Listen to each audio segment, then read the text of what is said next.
আছে। আরে বেটা, ফেরাউন মরার আগে ইমান আনছে, ফেরাউন ইমান আনছে, এই জন্য ফেরাউনের লাশ এখনো ফসে নাই, করলে নাই, ওখানে আছে। তাই নুরা পাগলাও একজন হক্কানি লোক, ইমানদার লোক ছিল।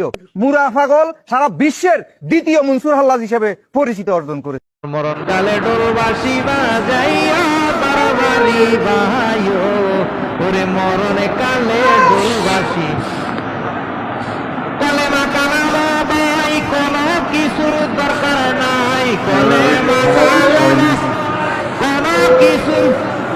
আমার গৌসাগরের গুণ গীতি গাইয়া তরিকার ভাইও, আমার মরণে কালে ডোলবাসী, মরণ কালে ডোলবাসী বাজাইয়া বাড়ি ভাইও, তোরে মরণে কালে ডোলবাসী।